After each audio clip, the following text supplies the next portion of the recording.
Hello everyone and welcome back to another very exciting chess game. So in this chess game we have Karl Schlechter with the white pieces and Wilhelm Steinitz with the black pieces, and this chess game was played in 1898. So two of the very strong chess players at the time, Schlechter and Steinitz. This chess game was played in a very strong chess tournament in Germany. So let's see what happened in this amazingly exciting chess game. But before starting to this chess game, only for the records, the former world chess champion Steinitz was in his 60s. He was 62 years old, and Karl Schlechter was at the height of his chess powers as a much younger man. Schlechter was only 24 years old, and on the other hand, as I said, Steinitz was 62. There was basically 38 years age gap between the two. Also, for the record, Steinitz passed away only 2 years after this chess game at the age of 64 in the year 1900, and Schlechter died at the young age of 44 in 1918, which is 20 years later after this chess game. So as we know, this game was played in 1898. So okay, after this brief information, let's see what happened in this chess game. e4 by Schlechter, e5, knight to c3, and we have the Vienna game. Knight to c6, bishop to c4, knight to f6, and in here Schlechter needed to be careful, and he carefully played d3, of course. So in here, if some random move, can you see what black can play here? Okay, so knight takes on e4 is black's idea in here.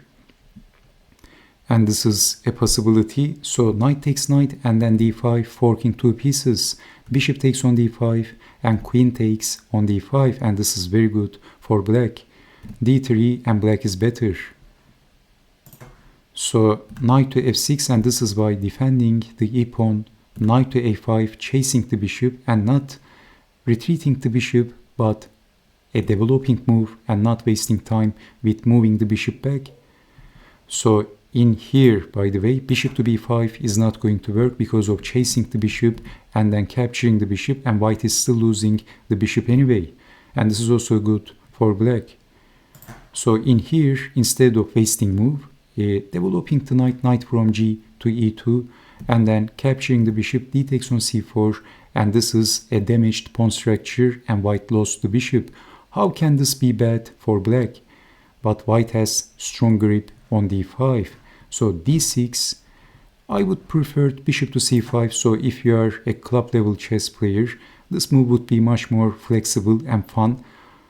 But after d6, although this is opening the light square bishop, this is blocking the dark square bishop. So this is a little bit more slow, defensive and positional. So white castled. We have bishop to e6, defending the pawn, and Steinitz wanted to have a strong grip on d5. So he played c6, and we can put question mark next to this move. Maybe he didn't like the possibility of white knight hopping in on d5. So this was a slow defensive move of an old man. Maybe, but it was not so solid as it weakened the d-pawn. So black has an isolated pawn island on d6. Okay, in the center, so queen to d3, bishop to e7, and bishop to g5, h6, asking a question. Instead of pushing the pawn, maybe castling should have been considered. h6, and then bishop takes on f6, giving the bishop here to Wilhelm Steinitz. Bishop takes on f6. But look at this position, the bishops doesn't fire anything, and black has an isolated weak pawn in the center.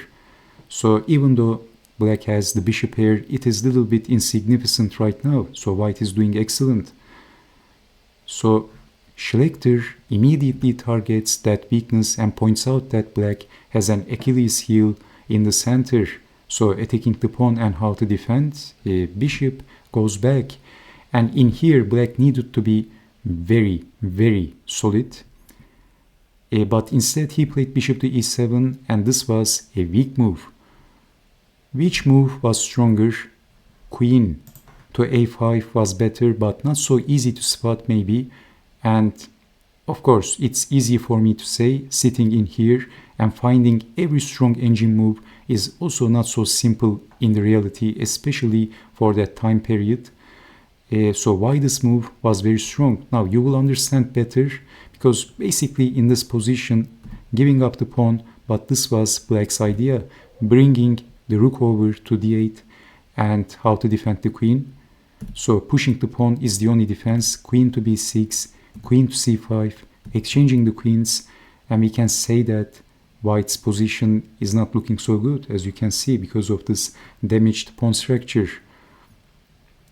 So bishop takes on f6, and in here Steinitz should have considered queen to a5, which was not very easy to spot, because he actually in here, after retreating with the bishop, he overlooked something very, very important. So in here, Karl Schlechter played a very strong move, and he played c5, and this move basically destroys black's position. This very simple pawn push is a very strong move. But had Wilhelm Steinitz played queen to a5, by the way, simply queen takes pawn was possible. Of course, c5 would not be possible. So in here, of course, threatening to capture the pawn. And what else? D takes on c5. But of course, this doesn't make any sense. Basically, if pushing the pawn, black is losing a pawn, because if bishop takes on c5, then queen to b5 is going to fork the bishop and the king. So c5, d takes on c5, but this move has a downside. Can you see the downside? It is white to move, and white basically plays a very strong winning move. I can say that white has a winning position.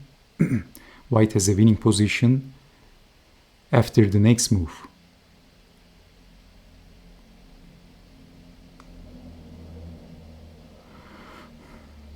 Okay, queen to g3, exclamation point, and this looks very depressive for black. You can see that black has 3 pawn islands, and this is also a discovery attack to the queen, hitting 2 pawns with the queen plus attacking the queen with the rook. And black has no miracle that defends everything at the same time, so black has to defend the queen but dropping the pawn and losing the castling rights. So defending the rook with connecting the dots, losing the castling rights, and this is getting ugly for Steinitz. Black did not prefer, of course, rook to f8 because it is dropping the h-pawn. And then here comes a very strong, unexpected move by Karl Schlechter. Maybe Steinitz was expecting queen back, queen to g3, some normal move like that. But in here, Schlechter attacks Steinitz all of the sudden, like this, knight to f4, which came out of the blue. Unexpected and very strong, and this was actually top engine move. A queen to g3 actually was also a pretty good move. Knight to f4, and we have rook over. What happens if capturing the knight, which is pretty obvious? Then e5, and the bishop is pinned. So if moving the bishop, then rook takes queen. So rook to g8, queen to f6, king over, king back, and then knight to e4. And this is losing for black. White is much better. So knight to f4, rook over, and here comes another very nice move. Knight to g6, that's check, the pawn is pinned. So moving the king to the left, not king back because of capturing the rook with check. So knight to g6, the pawn is pinned, moving the king, and maybe, of course, knight takes on e5 was expected maybe, and it looks like a normal nice move. But if this is not what happened in the game, but if knight takes on e5, king to c7, and then queen takes on h6, although this was very good for white, it was not as crushing as what really happened in the real chess game. So in the real chess game, after king to d7, Karl Schlechter unleashed the rook. Rook takes on d6, and maybe this was not expected as well. An amazing bone-crushing attacking move. All guns blazing offense by Schlechter against the legendary world chess champion. So rook takes on d6, and what else? King takes rook. And in here, if king to c7, then rook takes queen. Rook takes queen, and then rook takes rook. What else? Rook takes knight, and rook to d1. Basically, white is a rook up, and this is unplayable for black. So after rook takes on d6, black has to capture the rook, but then easy peasy. First, rook to d1, that's check, and black has to block with the bishop, because if king to c7, then check, and this is all over, simply capturing the queen. Capturing the rook, and knight to f4, defending the knight, and thankfully for the white knight on c3, which is defending on d1, the back rank mating idea, and this is an easily winning for white because of the knight defending the back rank.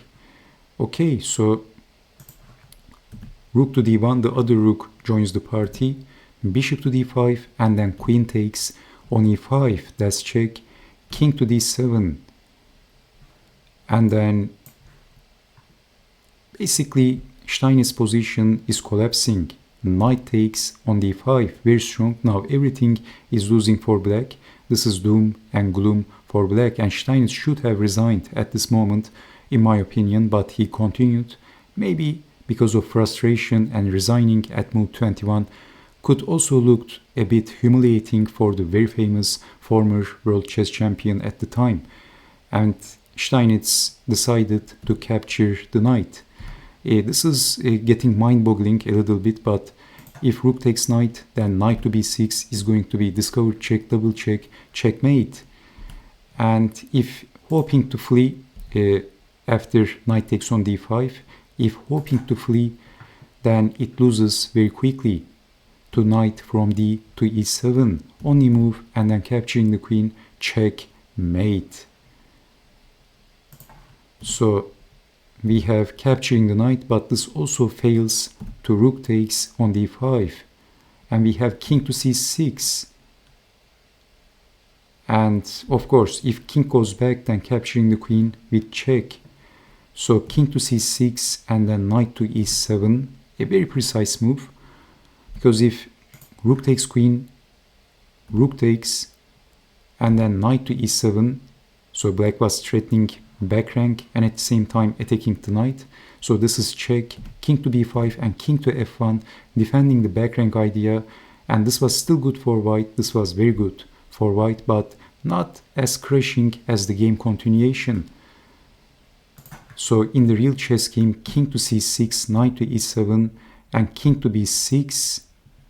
If king to b5, by the way, then we have knight takes, queen takes, and then rook takes, and basically black is getting checkmated. There is no defense. So king to b6, and then another very precise tempo move by Schlechter. He plays like a computer chess engine. He played rook to d6, and after this move, Wilhelm Steinitz had enough, and he threw in the towel and resigned. This was a very bad day for the legendary former world chess champion. Rook to d6, and Steinitz resigns on the spot. So at move 24, a miniature. So the possible continuation, if king goes back, then rook to g6 is a fantastic idea. So this is a discovered check to the king, only move for the king, and then queen to d6, only move, and then rook takes rook, checkmate. This is why rook to g6 was very important, so that white can capture the rook with checkmate. So after this move, by the way, this is why rook takes queen was not as precise, because this is not a tempo move. So threatening back rank mate, and knight can go back, but it is not as forcing as the game continuation. So this is why Schlechter played rook to d6. So we know that king to c7 fails very quickly for black. So what happens if king to b5, then the fun king hunting begins. a4, throwing the kitchen sink, and then checkmate. And if king to a5, then mate, and there is no defense. Absolutely amazing and fantastic. But of course, Steinitz was 62 years old, and he lived only 2 more years later after this chess game, and he was not at his peak. But on the other hand, Karl Schlechter was at the height of his chess powers, and he was doing amazing, of course, and he was one of the leading chess players at the time, and he was much younger than Wilhelm Steinitz. So this was a humiliating defeat for Wilhelm Steinitz, and it was a terrible day for the former world chess champion. Okay, so thank you so much for watching. I hope you have enjoyed watching this chess game, and I hope to see you next time. Take care and bye bye.